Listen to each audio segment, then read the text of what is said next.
From now on, I will be switching to a less expensive competition. Please try not to go bankrupt." Someone laughed obscenely over the phone. Our business has always surmounted challenges by utilizing its technological expertise. The department leader was unaware of the difficulty of mastering this patent. I came to the conclusion that we would probably never work together again. Thus, it was time to sever our ways. Heart full of that resolve, I respected White's choice. Even if you experience adversity, don't regret it. What now? How is that possible?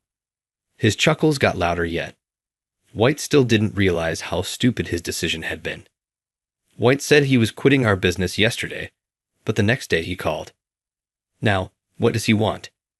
Unlike usual, White seemed visibly frightened when I answered the phone. What is happening? You have to be to blame for this. Our sales will end at zero at this rate. That day, there was going to be a dramatic collapse of the laughingstock of the department head. My name is Daniel.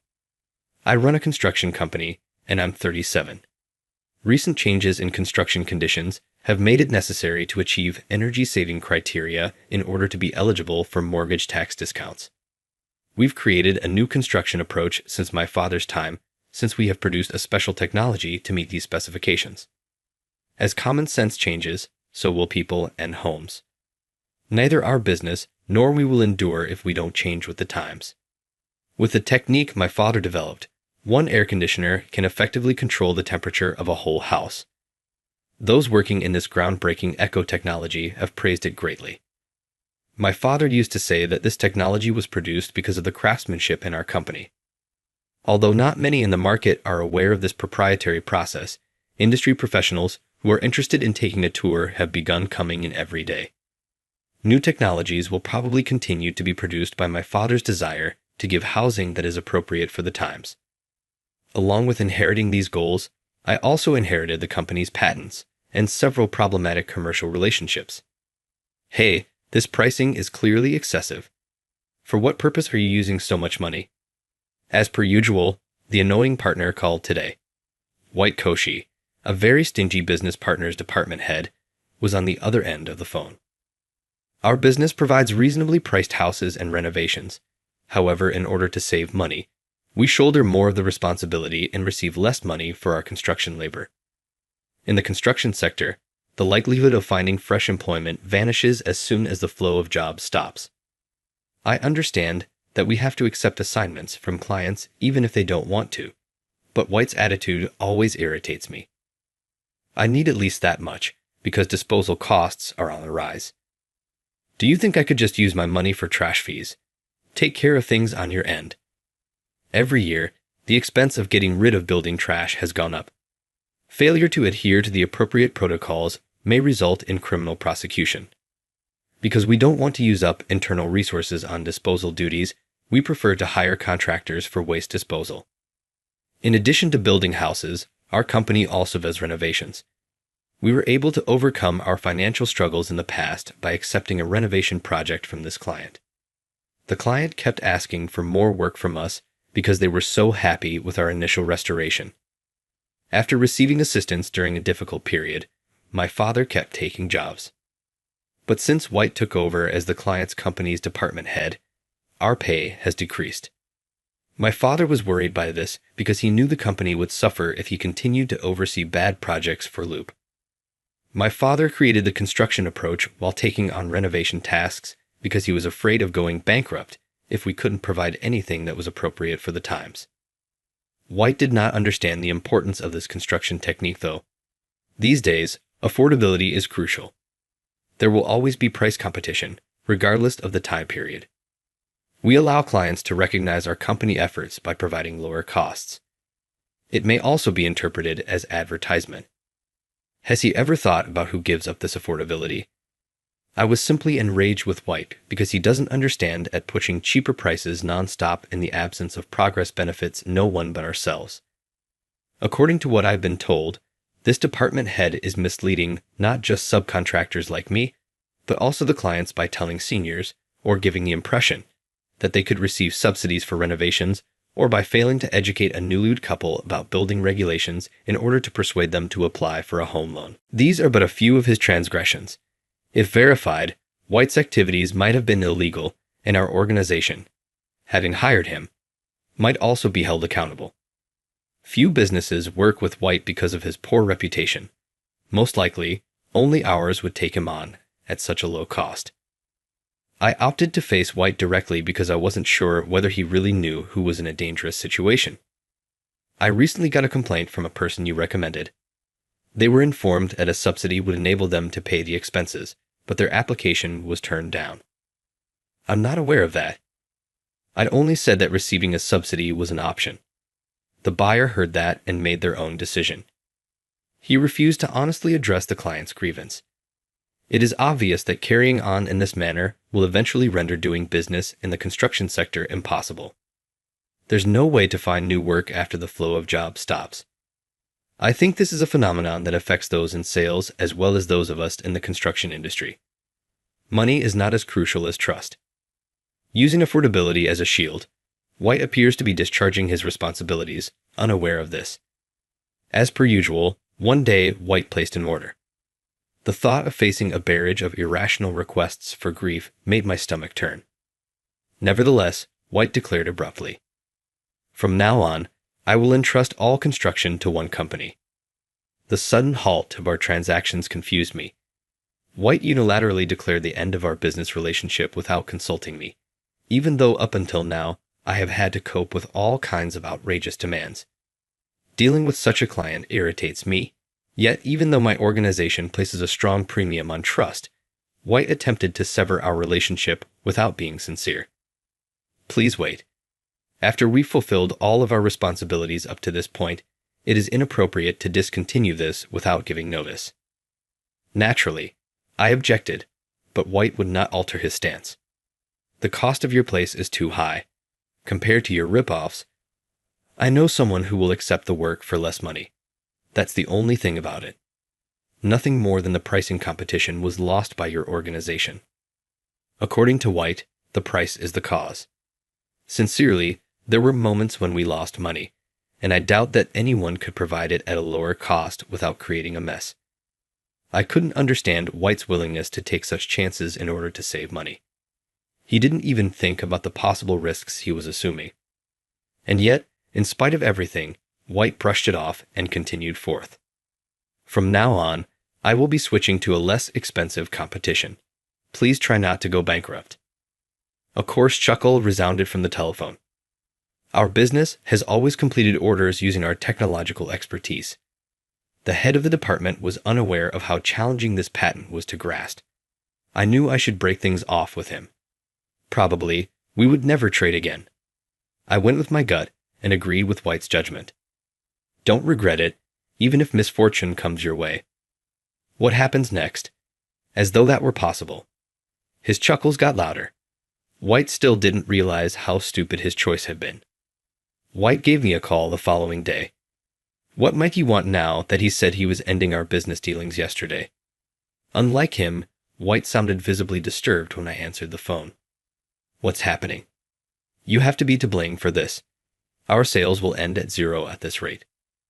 Over the phone, he sounded pained. Following our conversation yesterday, White had given all of his projects to a business that provided lower prices, but astonishingly, by the following day, that business had vanished from existence. None of the guilty persons could be found. Their clients, whose business had been relocated, were incensed and urgently needed to find new employers. However, White, ever the miser, was being rejected by rivals who were offering fees that were too low. He was also disturbed by a particular standard that these rivals had imposed on him. Our company doesn't have construction methods that can meet the current energy-saving standards. Indeed, the ability to deduct mortgage interest is impacted by yearly updates to building codes. The government wants 80% of houses to be energy efficiently designed since it expects a rise in the number of vacant residences. Houses must therefore fulfill energy efficiency criteria in order to be eligible for mortgage tax benefits. Many contractors are still not aware of these developments, but some businesses are and have made preparations. Some contractors still provide out-of-date paperwork, such as design housing performance evaluation documents and housing performance certificates.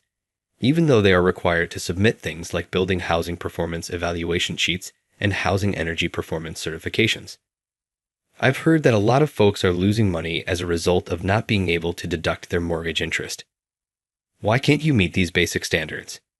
It's unbelievable. Your demand is incredible. The only thing we can do is carry on as usual. If you ask us to change all of a sudden, it is an issue. Find someone else if you don't like it. Many artisans are obstinate about keeping to their methods because they think they are the best, regardless of what other people think. This is certainly a temperamental trait that cannot be altered in a craftsman. In the industry, my father stood out for trying to make something that was appropriate for the moment. He must have considered survival after thinking about it for himself, but most craftspeople don't think about survival very much. Although I didn't tell you earlier, our technique satisfies the most recent energy-saving requirements. As a courtesy, I was hoping that it would help individuals with less issues. In order to satisfy these energy criteria, we have copyrighted our construction technique, which we have been offering to clients for free out of consideration for their benefit. I've always made an effort to lessen the amount of people who fall for a ruse and get depressed. This is due to my preference for building trusting relationships with our clients beyond simply providing competitive pricing. Why did you withhold the patent from me? Do you believe that such deceitful actions are appropriate? What about it is dishonest? I've given our consumers a thorough explanation of everything and have their consent. Furthermore, I've prepared the paperwork required for them to claim mortgage tax deductions. As you didn't explain things well, don't try to handle things on your own. We've experienced major setbacks. How are you going to make up for this obligation? White attempted to assign blame for the debacle to our lack of information providing. It was obvious that this would just make us easier for him to take advantage of than before. White lacks self-awareness as evidenced by his incapacity to even envision such situations. You've made things worse for us by not giving us the right information. This is a grave and irreversible infraction. White would not even listen to my courteous explanations, and he even threatened to sue the company. I believed that rather than acting out of rage, he ought to be searching for a business to take over. Simply accept it. Our company could easily crush yours if we truly tried. Not me, but you will regret it. White made these remarks, but his actions were misguided. The clients did not accept his decisions, which were made on his own. Due to his authoritarian approach, White, who was already despised by the firm as a result of multiple complaints, was now faced with all of the collected concerns. Ironically, he had no allies within or outside the organization as a result of his conduct, which only made matters worse for him. Why should I bear the blame? It is the fault of your company. Please come here right now and explain the circumstances. White persisted in claiming that he was not accountable. His agitation was almost humorous. I was requested to explain everything when I was called in by the customer. To be honest, I told you about taking cheap work, giving customers free homes that qualified for mortgage deductions, and all the crazy projects that White ordered. I shared everything honestly, including the negative things I had heard from other businesses. After expressing disbelief, the client apologized to me. Most likely, they were unaware that things had grown so awful. It is disheartening to consider that a single manager's actions brought so much hardship to everyone in his vicinity. One person's irrational actions can cause distress for a large number of individuals. Things became worse. Clients who felt duped by White organized and filed a lawsuit against the business. The number of instances was astonishing, although the damages range from little to big. It's not difficult to envision the tremendous work needed to examine each one. As I have emphasized numerous times, the decision was made by the customers. I remained silent. White would not acknowledge his transgressions, though. Eventually, White showed no remorse, and even the president lost his cool. You're not aware of how important your work is. Our building partners offer the corresponding expertise, and customers are making purchases that will last a lifetime. That is all we are, and it is our duty to create a suitable atmosphere for sales, declared the president. He stated that the corporation was accountable for White's careless behavior. He appeared sober and serious about the situation. However, White refused to take accountability for his acts all the way to the very end. Had White's obstinacy been conveyed more effectively, he could have been an exceptional individual. Maybe it was the supportive atmosphere that transformed him. It is stated that people begin to view others as stupid once they recognize they are in a position of dominance. The clients made the decision to go over every transaction from the start after that. In the worst situations, consumers signed contracts for millions of dollars, but they were eventually unable to obtain a mortgage. One client's parents' riches kept them out of bankruptcy, but if it had been someone less secure in their finances, they might not have made it through society. I granted their wish for a home. They should be thanking me instead. As twisted as he was, White offered little more than childish justifications when pressed for them. He just couldn't act like an adult, and everyone was amazed. Nobody can figure out how someone like him got to be a manager. One of the main problems with contemporary society is the absence of social responsibility. It's unlikely that he can even fathom that what he's doing could end up hurting him. I didn't realize things had gotten so bad. As he apologized to me directly, the president remarked, "I hope you can forgive the inconvenience caused." I had never before gotten an apology from someone in a higher position that was so genuine. This, in my opinion, is the real essence of a leader. Any wrongdoing by a worker or anyone connected to the business ultimately falls within the purview of the president, even if it has nothing to do with them personally. Executives and managers are in charge at all times. Those in authority are always ready to bow their heads, regardless of how strictly the laws are followed or what errors are committed. I completely appreciate the president's sentiments as a fellow business owner, and I've made a commitment to keep that in mind. It is imperative that I exercise caution in emulating this leadership figure while overseeing my own company. Why must I endure this kind of suffering? I'm not to blame. It's all everyone else's. As a result, White received reprimand, and the business chose to file a lawsuit because it believed that the dishonest business tactics exposed in earlier transactions were totally unacceptable. White had been complaining vociferously about my firm, but ever since he was disciplined, he appeared completely deflated, as though he had lost all motivation. He must have known there was nowhere left to run. His bullish strategy may have succeeded in the past, but it would not pass muster in a court of law today. His previous deeds would be examined. The shape of what White had done was ready to take shape. That's the nature of a trial. White's family has abandoned him, and he is currently the subject of a criminal investigation. His wife reportedly absconded throughout the night with their kids. He's all alone now that his parents, the only family he has left, have disowned him. The attorney he is paying is currently the only person who supports him. This portrays a man as having put his own interests ahead of his connections. He never acknowledged any wrongdoing till the very end and kept acting out of pure selfishness. His circumstances are not commendable. Rather, they are a direct result of his deeds. I hope he thinks back on his actions, but I can predict how harsh his punishment will be. If he is to have any chance of getting back into society, he has to suffer more than the people he wounded. At the very least, I hope that this circumstance results in his recovery. A few days later, I was asked to assist a customer who had been harmed by white people by a client. I readily accepted their promise of a higher reward than the one I had received previously.